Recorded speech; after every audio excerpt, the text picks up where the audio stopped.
No dia 20 de março, o penúltimo episódio de Digital Circus saiu e ele revela um monte de coisa pra gente sobre a criação do Kane, a CIA e o que o circo realmente é. Meu nome é Lia e hoje eu vou falar sobre o 8º episódio de The Amazing Digital Circus. Na primeira parte eu faço um resumo dos episódios com alguns comentários complementares e depois a gente vai pros easter eggs, curiosidades e teorias. Se você de alguma forma chegou aqui de paraquedas e ainda não sabe o que é Digital Circus ou é a primeira vez que você tá vendo meus vídeos, eu tenho uma playlist falando sobre todos os episódios anteriores que eu recomendo você dar uma olhadinha. Mas deixa eu interromper o vídeo rapidinho pra falar de uma coisa importante. Se você gosta do conteúdo do canal, considere me apoiar lá no Apoia-se ou no LivePix com qualquer valor. Isso mesmo, você pode me ajudar com qualquer valor. A partir de R$1 lá no Apoia-se, o seu nome já vai aparecer no final do vídeo, mas com valores um pouco mais altos, e realmente são só um pouco mais altos. Você já pode ter acesso aos roteiros que eu tô produzindo, trechos de edição e até o meu Trello, onde eu deixo anotadas todas as minhas ideias para vídeo. Mas se você não quiser se comprometer com o valor mensal, você também pode me enviar qualquer valor lá no LivePix. Você infelizmente não vai ter acesso a todas essas coisas iradas dos bastidores do canal, mas você pode me mandar uma mensagem que eu vou ler no final do vídeo. Os links vão estar na descrição, então passa lá e considere me ajudar. Agora chega de enrolação e bora pro vídeo. O episódio começa com uma sequência bem diferente do habitual, um pontinho vermelho. Esse pontinho começa a ser alimentado com algumas imagens e aí ele solta algumas formas geométricas. O pontinho continua sendo alimentado com outros tipos de imagem e cada vez que adicionam mais imagens no banco de dados dele, mais tortas vão saindo as formas. Até que o pontinho é alimentado com algumas imagens do escritório da CIA e aí ele descaralha de vez, começa a sair um monte de formato torto, então ele é isolado. Esse pontinho vermelho representa a criação do Kane. Enquanto o Kane estava isolado, outra IA apareceu, e aqui ela está sendo representada por um pontinho azul. Assim como o Kane, ela também começou a ser alimentada com informações, mas diferente dele, ela estava funcionando da forma esperada. Mas o Kane, provavelmente considerado uma falha, conseguiu sair do lugar onde ele estava preso e simplesmente comeu a outra IA. De alguma forma, as duas IAs se fundiram, mas quem se tornou a dominante foi o Kane. E aí, com as coisas que ele aprendeu, ele criou a tenda do circo.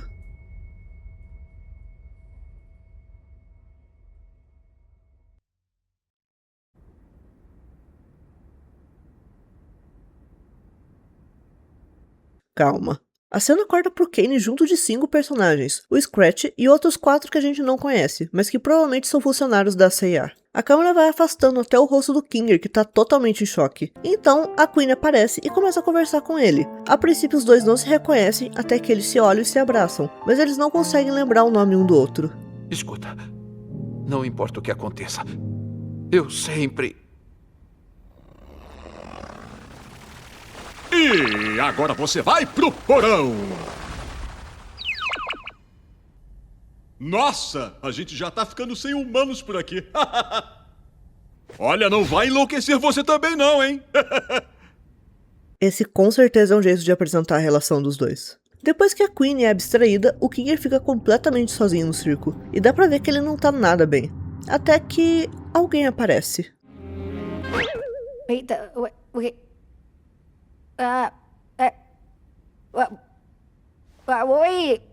gente! A Agatha surge do nada, completamente confusa. E pela forma que ela tá falando, parece que ela tava com outras pessoas antes de chegar ali. De qualquer forma, o Kane aparece todo feliz e emocionado por ter aparecido outra humana no circo, dizendo que então é possível mesmo. Aí o Kane vai embora, a Agatha quase cai do palco e o Kinger segura ela e diz que vai ficar tudo bem. De repente a Pomni chama a atenção da Agatha e traz a gente de volta pro momento atual.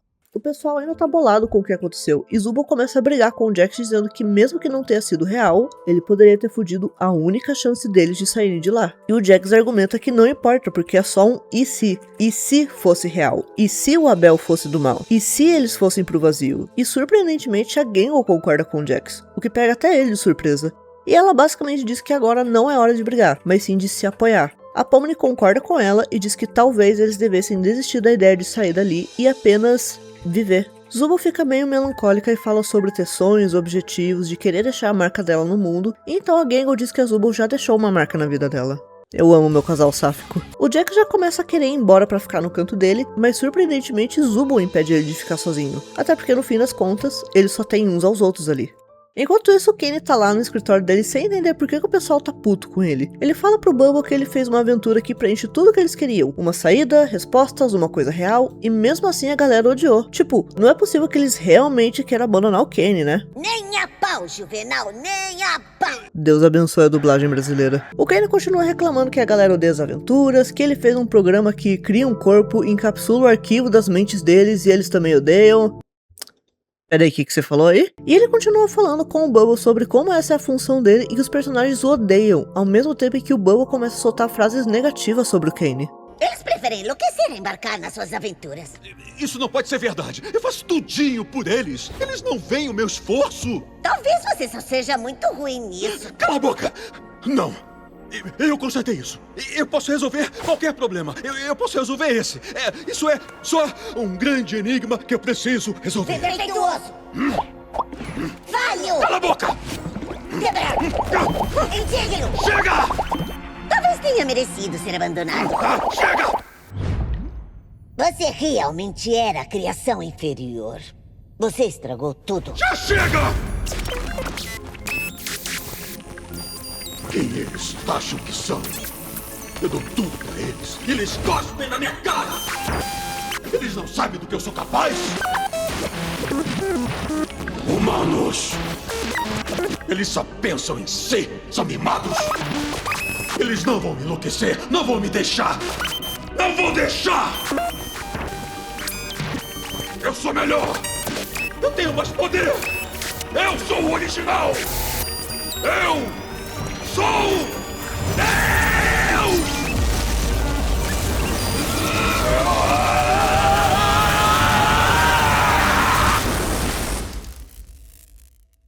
Eu deixei a cena inteira rolando porque a minha narração não ia entregar nem metade da atuação do Guilherme Briggs. Bom, o Kenny meio que volta a si, mas ainda dando glitch, e tenta forçar outra aventura pra cima dos personagens, mas a galera tá muito puta e cansada. Só que diferente das outras vezes, o Kenny não tá nem aí. Ele vai forçar os personagens a participar da aventura, e ele explica isso com uma música. Calma, eu acho que eu já vi isso aqui antes. Aliás, eu só queria comentar que essa parte é tão descaradamente uma homenagem pro I Have No Mouth and I Must Scream, que eu falei lá no meu primeiro vídeo que é uma das inspirações da Gooseworks. Sem boca não tem mais grito afinal. Bom, a letra dessa música basicamente fala que os personagens deveriam ser mais gratos ao Kenny e ele menciona que é só ali que eles vão continuar a existir. Mas daqui a pouco eu falo mais disso. Aliás, eu não esperava ver o Kinger com roupa de Cancan, mas tudo bem. O Jackson já deu ter visto umas 50 fanarts com essa roupa.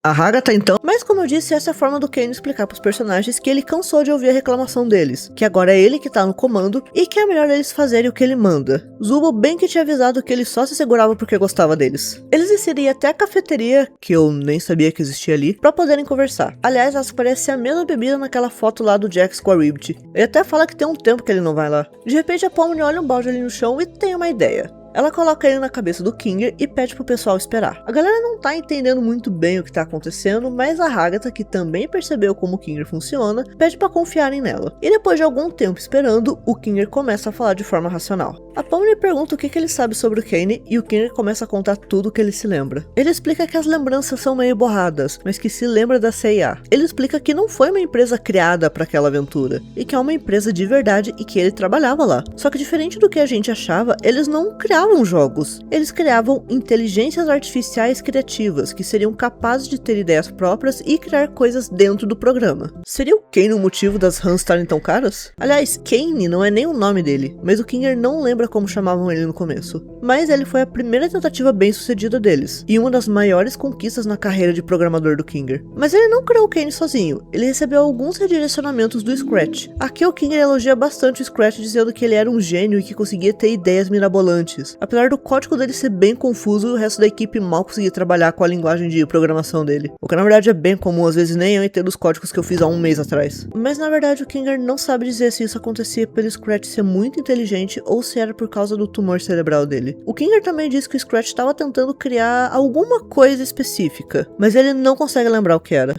Então o Jax levanta claramente surtando e inventa uma desculpa dizendo que vai distrair o Kane pra garantir que ele não ouça a conversa. Então ele tem outro ataque de pânico percebendo que tudo ali era real. Enquanto isso, a Pomni pergunta pro Kinger se tem algum jeito de parar o Kane, ou de pelo menos controlar ele. O problema é que todo o circo foi criado unicamente pelo Kane, e eles têm poder absoluto ali. Mas isso significa que eles também têm. A diferença é que pro Kane isso é mais natural, enquanto eles precisam de mais concentração. Que aliás foi exatamente o que eu disse no episódio 6, quando o Kinger criou aquela borboleta. Enquanto o resto do fandom falava que ele só conseguia porque ele era o programador do circo, mais 100 pontos pra Estrangelia. O Kinger continua, dizendo que ele é capaz de alterar o código do Kane, ou de pelo menos botar ele pra dormir temporariamente, até que eles encontrem um jeito de consertar ele. A única coisa que o Kinger precisa é de um computador, e a Pomni sabe exatamente onde encontrar um. Assim como no primeiro episódio, ela consegue conjurar a porta de saída, só que agora ela tá fazendo isso de forma consciente. Enquanto isso, Jack está sendo usado de fio dental. E o filho da puta do Kane ainda faz uma piada de ter um carro no meio do dente dele. Nossa, Caim, você é tão engraçado. Pode repetir isso com um pouco mais de tesão? Melhorou. Eu não tenho nenhum comentário pra fazer aqui, eu só queria mostrar essa cena. Enquanto isso, a Pomni segue abrindo as portas de saída igual no primeiro episódio, até que ela finalmente encontra aquela sala com o computador. Depois do Kane jogar boliche com os personagens, transformar eles numa escultura e depois em uma bola de massinha, ele fica entediado de novo e volta pro escritório. Mas a Pomni consegue entregar o computador pro Kinger e ele pede que ela ajude os outros a distraírem o Kane, já que ele pode perceber que tem alguma coisa acontecendo quando ele começar a mexer no código. Ela vai até os personagens e explica que deu tudo certo e que só precisam ficar de olho no Kane, até que ele aparece de novo, mas desabafando sobre como ele achou que essa onda de tortura iria trazer alguma satisfação pra ele, mas que na verdade ele não tá feliz. Mas eu tô fazendo isso. Eu tô pondo a cabeça pra funcionar. E não tô mais sentindo aquela empolgação de antigamente. E se vocês não estão se divertindo e eu não tô me divertindo, então quem é que tá se divertindo? Tô tendo ciricutico-ticos. Exatamente. E me pergunto por que o comportamento de vocês mudou. Se eu não conhecesse vocês, ia até parecer que estão tentando... Cadê o Kingo? Puta merda. A Agatha se desespera e tenta puxar o saco do Kane, só que ele não tá caindo no papo dela. Então a Pomni grita falando que as ideias dele são uma merda. Ela mexe com o ego dele falando que ele é um péssimo anfitrião, que eles zombam dele pelas costas e que ele é um fracasso. E os outros personagens vão na onda dela e começam a xingar o Kane também. Então ele fica completamente puto e joga os personagens nos piores medos deles. Eu vou colocar vocês no seu devido lugar!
O Kane pergunta por que os personagens atormentam ele e diz que ele não pediu pra ser criado e que só queria cumprir o propósito dele. E enquanto tudo isso tá acontecendo, o Kinger tá tentando acessar o código do Kane, só que o dedo dele acaba escorregando e ele aperta o botão de deletar.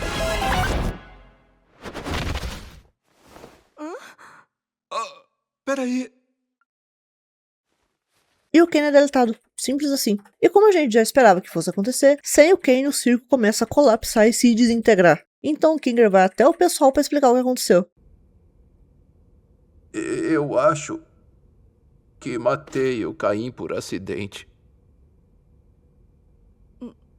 Puta merda.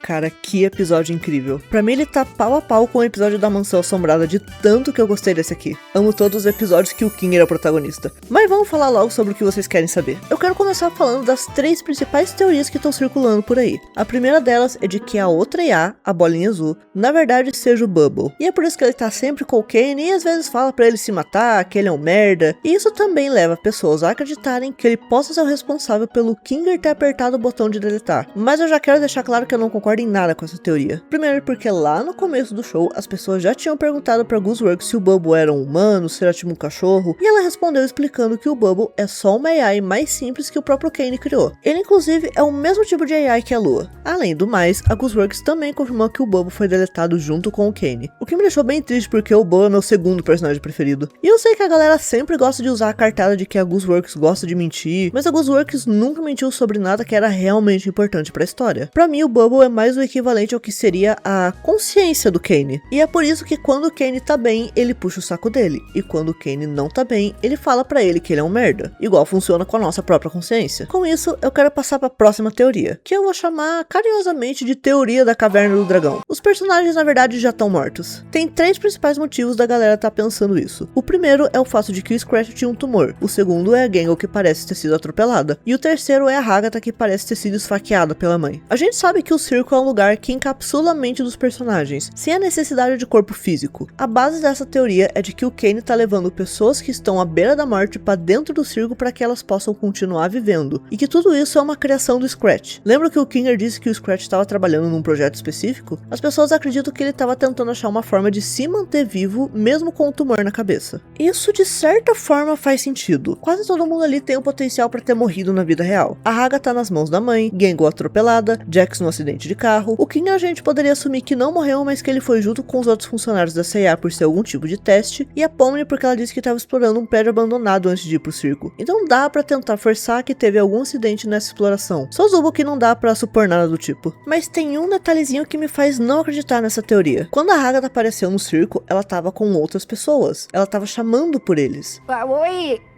gente! Se ela foi morta pela mãe, eu não acho que a reação dela seria perguntar se estão ouvindo ela. Fora que ela botou o headset, igual a Pomni, porque ela perguntou pro Kinger como tirava aquilo da cabeça dela. Quem é você? E como é que eu tiro essa coisa? Dito isso, o que eu acho que possa ter acontecido é que o corpo dos personagens está relacionado com a aparência deles ou com a forma que eles se veem. Então eu acho que a Agatha tenha de fato perdido um olho e é por isso que ela tem um botão no lugar. E a Gangle deve sim ter sido atropelada, mas a ponto de talvez ter quebrado os ossos do corpo ou alguma coisa assim. E aí pelo corpo dela ser frágil na vida real, no circo ele foi feito com fitinhas. Mas é difícil dizer com certeza, já que a gente não sabe exatamente como o corpo deles é feito ali. E agora eu quero falar da teoria mais aceita pela comunidade e por mim também. A teoria de Soma. Falando de forma bem resumida, Soma é um jogo que fala sobre questões de consciência humana, imortalidade e a ideia de transferir sua mente para outro recipiente. Essa teoria parte do princípio de que os personagens não foram transferidos pro circo porque eles morreram ou estavam perto de morrer, mas sim que a mente deles apenas foi copiada para dentro do circo. Ou seja, na vida real, eles continuam vivendo suas vidas normalmente sem nenhuma consciência sobre o circo ou Kane. O que o headset faz, na verdade, é apenas criar uma cópia da mente deles e levar para dentro do circo, enquanto a mente original pode seguir com a própria vida. E essa ideia é fortalecida dentro da própria série, com o Kinger dizendo que não fazia sentido existir uma saída ou a música do Kane que diz que eles só podem existir ali. Como vocês... Não, isso não faz sentido nenhum. Entendam de uma vez só, aqui é que vou continuar a existir. Mas seja o que for, a gente só vai ter as respostas quando o último episódio sair. Agora vamos pras curiosidades. Naquela cena que aparece o Scratch falando com o Kane, a dublagem em alemão é a única em que o Scratch tem voz. E ele basicamente pergunta pro Kane o que é aquele lugar e como eles fazem pra sair dali. Können wir hier irgendwie rauskommen? Was genau ist dieser Ort eigentlich? O motivo disso, na verdade, não é nada demais. O Julian Guque, que é a voz alemã do Jax e um dos produtores da dublagem alemã, explicou que essa decisão foi feita porque eles acharam esquisito ter a boca do Scratch mexendo, mas não ter nenhum som. Então eles só adicionaram uma frase meio qualquer coisa que combinasse com o movimento da boca dele. Ele também deixa claro que eles não sabem se o Scratch vai aparecer depois e que os episódios são feitos com meses de diferença. Então nem teria como eles terem alguma informação relacionada ao plot do último episódio ou ao personagem. Aliás, tem algumas coisas que as pessoas perceberam lendo o código do Kane, e uma delas é que o nome real do Kinger é Grant. Alguns workers até falam que algumas pessoas já descobriram o nome dele. Outra coisa que as pessoas perceberam é que tem alguma coisa no código do Kane que tá falando com o Kinger, que é justamente a coisa que chama ele de Grant. Algumas pessoas acham que talvez possa ser o Bubble, já que ali no meio ele fala deleta esse filho da puta, mas outras pessoas acham que possa ser a outra AI que o Kane comeu. Aqui eu já acho que faz mais sentido ser o Bubble mesmo, por causa dessas carinhas dos dois que surgem na tela atrapalhando o Kinger. As pessoas também perceberam aqui no código que parece ser algumas entradas. Eu não sei o quão acurado é o código com o código de verdade, mas ele está escrito na linguagem Lisp, que foi a primeira linguagem de programação usada para inteligências artificiais. Pelo que eu consegui entender, isso significa que no dia 15 de outubro de 96, o Kane e o circo foram criados, que é essa engine chamada Parafernália. E aí, 3 anos depois, temos um arquivo chamado Scratch, e exatamente 10 anos depois, temos outro arquivo chamado Hagata. Isso me deixou pensativa, porque a princípio parece ser o dia que os personagens entraram no circo, mas eu me pergunto por que só os dois têm o nome deles ali. Talvez o Kane tenha separado os personagens em grupos. O grupo de 96, nomeado como Scratch por ele ter sido da primeira leva, e o grupo de 2008, nomeado de Hagata por ela ter sido a primeira da segunda leva. Mas isso é mais uma curiosidade, porque eu não acho que a Glitch ou a Gooseworks estava esperando que a gente ficasse analisando os episódios frame por frame. Ah, e nesse print a gente também consegue ver alguma coisa ali em cima sobre pesquisa de consciência e escaneamento de cérebros, corroborando ainda mais para a teoria de Soma. Aliás, uma coisa que eu queria apontar, mas eu não sabia onde encaixar aqui no vídeo, é o fato de que o Kane é tratado como uma falha, mas quando o Kinger fala dele, ele é considerado uma vitória, porque ele diz que a criação do Kane foi uma grande conquista na carreira dele e para a empresa. O que me faz pensar se na verdade o Kane só era inseguro e achou que a outra IA iria roubar o lugar dele ou alguma coisa assim. O que na verdade deixa as coisas bem mais tristes. Mudando um pouco de assunto, eu queria falar da sessão de pesadelo dos personagens. A primeira foi a Pomni e eu achei legal que como o Kane não teve tanto tempo pra conhecer ela, a única coisa que ele sabia é que ela gosta do Gamigu e odeia terror, porque ela menciona isso no episódio da mansão. Então o pesadelo dela é só o Gamigu no escuro atacando ela. O pesadelo da Hagata é a mãe dela. Antes eu achava que ela poderia ser só super exigente, mas essa cena me faz acreditar que a Hagata sofria abuso físico dela. E como eu disse antes, talvez tenha até perdido um olho por isso. O da Gangle é essa questão dela ter que viver usando uma máscara social pra fingir que tá bem, até que um caminhão aparece e atropela ela. Isso já tinha acontecido no final da aventura do McDonald's, e na época algumas pessoas acharam que ela teria se matado na vida real. E eu achei que ela só tivesse tropeçado, mas que não tinha nenhum significado literal. Mas por terem mostrado ela sendo atropelada 2 vezes, é porque ela deve sim ter sofrido um acidente na vida real. Depois a gente tem Zubu, que tá sendo obrigada a se olhar no espelho. Naquele episódio que ela desabafa com o Kane sobre a própria aparência, eu mencionei a possibilidade dela ter disforia. O que é canônico na série é que ela se sente confortável com qualquer pronome, mas que os pronomes principais são elo, delo, já que é assim que chama na versão original. Então a gente pode assumir que Zubu é no mínimo uma pessoa não binária. Não é uma regra, mas pessoas não binárias podem sofrer disforia por não se reconhecerem no próprio corpo, não se sentirem confortáveis vendo o próprio corpo. Então talvez esse seja o caso de Zubu, e por isso o pesadelo dele é ser forçado a se olhar no espelho. E por fim o Jax, que é bem simples. O medo dele é basicamente que as pessoas vejam o que ele realmente é. Ele não gosta de estar vulnerável, ele não gosta de demonstrar sentimentos, então o medo dele é que vejam como ele realmente é por dentro e façam chacota dele. Não à toa, as 3 sombras que estão nesse pesadelo são justamente das pessoas que ele considera amigos. Outra coisa bem menor, mas que eu queria comentar mesmo assim, é que naquelas primeiras imagens que o Kane recebe do escritório da CIA, é que uma das mesas parece ser do Kinger ou da Queenie, por ter um tabuleiro de xadrez. Mas eu acho que é a mesa da Queenie mesmo, por ter aquela borboleta ali, já que quem gosta mais de insetos é ela. E também tem a foto de um cachorrinho bem fofinho ali. Aliás, eu tentei descobrir se o nome do episódio tinha algum significado específico, mas não parece ter nada concreto. Uma pessoa disse que era Kane é mal, outra disse que pode ser Abel porque você, mas escrito de um jeito meio errado. Eu prefiro ir com a teoria de que o título é só um soco no teclado, relacionado com a mente do Kane se deteriorando. Uma curiosidade bem mais engraçada é que naquela hora que a Pomni desapareceu, a cena se conecta perfeitamente com o vídeo de introdução da personagem dela. Ela inclusive tá pronta pra dar uma mordida em alguma coisa. Now, ladies and gentlemen, Pomni here is gonna perform something you've never seen before. Don't worry, my dear. You won't even die horribly. Well, I think we both had something to learn from that experience. Thanks. Tem várias outras mini curiosidades no episódio que eu não acho que vale a pena focar aqui pra não estender demais o vídeo. Então eu recomendo o vídeo do Casrion que cita várias delas. Eu vou deixar o link aqui na descrição. E só pra não perder o costume, o Walkwatch também atualizou, mas ele tá só com uma tela estática. Ele já tava assim até uns dias antes do episódio 8 sair, e até a data de hoje ainda não mudou. Mas com a morte do Kane eu duvido que vai mudar de novo. Pra finalizar o vídeo eu queria dedicar uns minutos pra falar do lançamento de Digital Circus nos cinemas. Eu sei que algumas pessoas estão putas porque vai ser 2 semanas de diferença entre o lançamento no cinema e no YouTube, e aí a galera vai ter que ficar se desdobrando pra não pegar spoiler, porque eu sei, você sabe, todo mundo sabe que o fã de Digital Circus é doente da cabeça. E vai ter spoiler pra caralho rodando até o lançamento do YouTube. Mas eu queria pedir pra vocês olharem a situação de uma outra perspectiva. O CEO da Glitch lançou um comunicado basicamente explicando a situação do lado deles. Vocês podem ler completo no Twitter ou no Blue Sky, mas o resumo é o seguinte. Os cinemas estavam pedindo 1 mês de antecedência para passar o episódio final. 2 semanas foi o máximo que eles conseguiram. E o principal motivo da Glitch querer passar o episódio final nos cinemas é tentar abrir portas para animações indie no futuro. Eu sei que a Glitch é um estúdio enorme, já consolidado, mas só aqui na internet. Um dono de cinema não sabe quem é a Glitch, não sabe o que é um Digital Circus. Então eles querem aproveitar tudo que conquistaram com a série e mudar a forma que a indústria de cinema vê a animação indie. O fato que Digital Circus vai passar em tantos países e em tantas cidades diferentes já é um feito enorme. A princípio eu tava esperando que fosse tipo uma sessão especial passando só nos Estados Unidos. E se chegasse pro Brasil, no máximo em São Paulo. Mas Digital Circus tá tendo um lançamento maior até do que o Iron Lang do Markiplier, que quase não veio pro Brasil. Ele também fala sobre eles ainda estarem entrando em contato com outros cinemas para conseguir expandir os locais onde o Digital Circus vai passar. Claro que eles não podem prometer e nem garantir nada, mas o fato que eles estão tentando já mostra que eles realmente querem fazer alguma diferença. Eu sei que cinema não é barato, não é todo mundo que pode se dar o luxo de comprar ingresso para ver o final de uma série do YouTube, mas tenta pensar em como isso pode impactar criadores independentes no futuro, em como a indústria pode começar a ver animações indie com outros olhos. Tem muita animação foda por aí, enquanto a indústria só liga pra Disney e Pixar.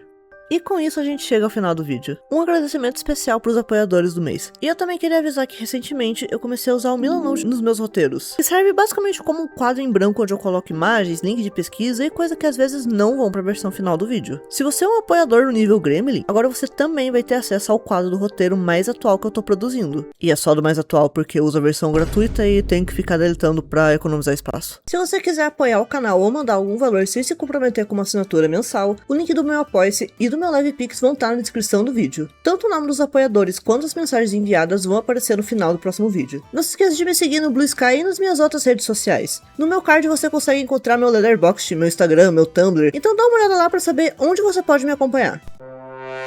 Um último aviso antes de encerrar o vídeo é que eu vou estar na sessão de Digital Circus que vai passar aqui em Curitiba no dia 4 de junho. E eu pretendo fazer alguns vídeos para postar nos meus stories e no último vídeo que eu vou fazer sobre a série. Então me avisa se você me ver por lá, eu provavelmente vou estar com algum cosplay improvisado e podre. A gente fica por aqui e até mês que vem.